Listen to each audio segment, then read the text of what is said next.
આપણે જોયું તો આગલા વર્ગમાં આપણે નાસ્તો કરી ગયા હતા ને બીજી બાજુ આપણે નેન્ડો સોનોગ્રાફી કરાવવાની હતી જે વ્યક્તિને દેખાડવામાં આવ્યા હતા ને તે વ્યક્તિને, તો એ વ્યક્તિનું નામ રિવીલ કરી નાખીએ તો એ છે આપણા પપ્પા. તો મારા પપ્પાને 15-20 દિવસથી એવી તકલીફ હતી કે ભાઈ પેટમાં દુખતું અને વગર ખાયા વગર હંક ઉલટી થતી હતી.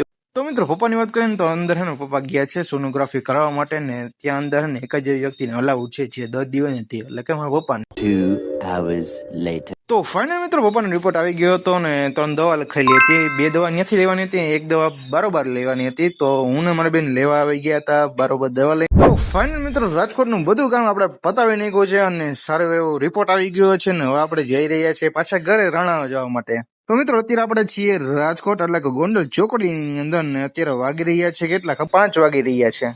તો ફટાફટ આપણી બસ આવી ગઈ હતી ને ફટાફટ વયા ગયા હતા સીધા ઘરે જવા માટે. The next day. બીજા દિવસની અંદર તમને ભાઈનું હાર્દિક સ્વાગત કરવામાં આવે છે. તો રામ સીતારામ જય દ્વારકાધીશ. તો હું છું ગોવાલિયસ બ્લોગર. તો આજે આપણે પાછા પપ્પા ભેગા હેલ્પ કરવા માટે નીકળી ગયા છે કારણ કે કાલે પપ્પાની સોનોગ્રાફી કરાવી હતી ને એટલે ને આજે આપણે કોલેજ પણ નતા ગયા. તો ફટાફટ આપણે પપ્પા પહોંચું ગોઠવી રહીએ છે. તો પહોંચી ગોઠવાઈ જાય પછી આપણે નીકળી ગયા છે ફટાફટ બાટલા બદલાવા માટે.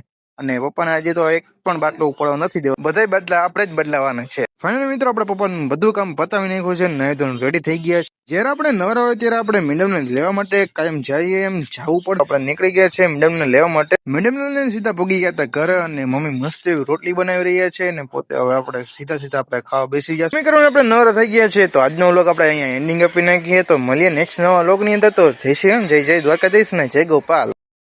Thank you for watching.